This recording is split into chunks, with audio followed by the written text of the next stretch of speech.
Chapter 4 का question number 3 जो कि पूछा गया है आरबीएससी मेन एग्जाम 2025 में। क्या क्वेश्चन है भाई? Right formula of functional group present in carboxylic acid. ठीक है, कार्बोक्सिलिक एसिड में जो फंक्शनल ग्रुप प्रेजेंट है उसका हमारे को क्या लिखना है? फॉर्मूला लिखना है।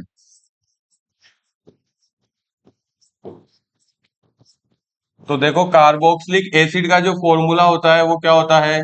COOH। ठीक है, ये फॉर्मूला होता है। अब इसकी स्ट्रक्चर किस तरह से ये अरेंज होते हैं वो देखो। कार्बन जो होता है वो सिंगल बॉन्ड पर एक लॉन्ग चेन से जुड़ा हुआ रहेगा। इधर क्या आ जाएगा? आर रिप्रेजेंट करते हैं किसी भी कार्बन की लॉन्ग चेन को। ठीक है, आर का मतलब क्या है? कार्बन की लॉन्ग चेन। 2 3 4 5 जितने भी कार्बन के कंपाउंड्स होंगे वो सारे इधर होंगे। और लास्ट में कौन सा ग्रुप रहेगा? Carboxylic group COOH। तो ये किस तरह से अरेंज रहेगा? सी, और ये जो सिंगल एक ऑक्सीजन है ये रहेगा डबल बॉन्ड पे कार्बन के साथ।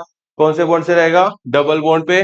फिर सिंगल बॉन्ड पे ऑक्सीजन, और फिर सिंगल बॉन्ड पे हाइड्रोजन। तो इस तरीके से क्या रहेगा? ये इसका फॉर्मूला रहेगा। अगर इसके इलेक्ट्रॉन डॉट स्ट्रक्चर की बात करें कि किस तरह से कार्बन अपनी वैलेंसीज पूरी कर रहा है, तो देखो, सिंगल बॉन्ड एक एक इलेक्ट्रॉन की शेयरिंग तो इधर से लॉन्ग चेन में जो कार्बन आएगा उसके साथ कंप्लीट हो जाएगी। फिर डबल बॉन्ड है, मतलब कि दो दो इलेक्ट्रॉन की शेयरिंग किसके साथ कर लेगा? एक ऑक्सीजन के मॉलिक्यूल के साथ कर लेगा।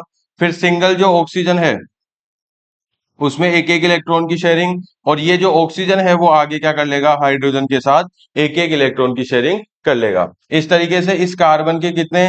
पूरे 8 इलेक्ट्रॉन कंप्लीट हो जाएंगे। ठीक है, इस ऑक्सीजन के पास भी बाकी के जो 4 इलेक्ट्रॉन रहेंगे, क्योंकि टोटल 6 इलेक्ट्रॉन होते हैं, 6 में से 2 की शेयरिंग कर रहा है, ये 4 रह जाएंगे। तो इसके पास भी कितने? 8 कंप्लीट। ये ऑक्सीजन भी एक इधर और एक इधर, दो एक एक इलेक्ट्रॉन की शेयरिंग कर रहा है, तो बाकी के 4 इसके पास रहेंगे। इस तरीके से इसके भी कितने? 8 इलेक्ट्रॉन कंप्लीट हो जाएंगे। और हाइड्रोजन को स्टेबल होने के लिए 2 इलेक्ट्रॉन्स की जरूरत होती है, तो इस तरह से हाइड्रोजन भी क्या हो जाएगा? स्टेबल हो जाएगा। इसे बोलते हैं क्या? EDS, electron dot structure. क्या बोलते हैं? Electron dot structure. और ये होती है नॉर्मल स्ट्रक्चर। अगर आपसे EDS पूछा जाए, इलेक्ट्रॉन डॉट स्ट्रक्चर, तो आप ये वाला फॉर्मूला बनाएंगे।